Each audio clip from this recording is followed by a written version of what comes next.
Welcome to Technogym Fundamentals. I'm gonna go ahead and break down for you the dumbbell deadlift. Now, before we even get into this, I'm gonna break down what a deadlift is, which is at its purest, a hinge. So I want you to pay attention with me. Before you even grab those weights, we're gonna do this together. Feet are gonna be hip width apart. You're gonna place your hands on your hip creases here. Soft bend in those knees. You're gonna draw that butt back, and we're gonna create what I like to call a hand sandwich. You should feel those hands kind of be touching and collapse between the upper part of our thighs and our trunk. Without changing anything, push those feet through the floor to stand up nice and tall and squeeze the glutes. So let's do 2 more reps of that. Draw those hips back, push those feet through the floor. We want to come to the end of our position here where we feel some tautness in our hands between those thighs and those trunks. Don't change a thing. I want you to go ahead and grab a dumbbell now. So now our weights are going to be in front of us. Feet are still hip width apart, shoulders are back and down. Keeping that idea of that hinge, we're gonna draw those hips back, weight stays in front of the body.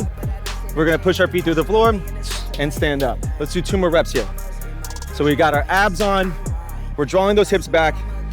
1 more here, we're gonna stand up nice and tall. Now let's say you've got extremely tight hamstrings. You can place those weights on the outside of those hips. You can draw those hips back, doing the same exact motion here. This tends to take the load. Instead of anteriorly pulling us forward, we're now casting the weight in our midline. We get a little bit more assistance here with our quads, but this is still a great posterior chain workout. Let's talk about some things that I often see with deadlifts, right? I think we all know it. Either we've got the hunchback or we've got the Kim Kardashian. I don't want to see either of those. Everybody real quick, think about staying up nice and tall and pull your ribs down into your shorts, bracing at the core. You're basically flexing those abs without losing height. From there, you want to think about breaking the bar, or in this case, the dumbbells, turning those lats on. Without losing any of those tension points, you're gonna send those hips back like we learned in our hand sandwich.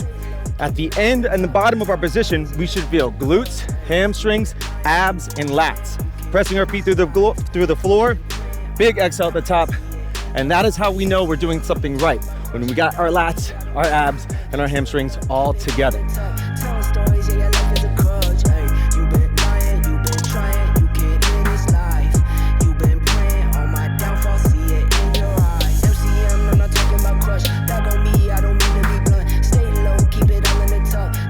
Now, some exercises that you can do at home to make your deadlift even better. Hollow bodies are one of my favorites. Dead bugs if you need to regress that. Keep up the good work though, and I can't wait to see those deadlifts.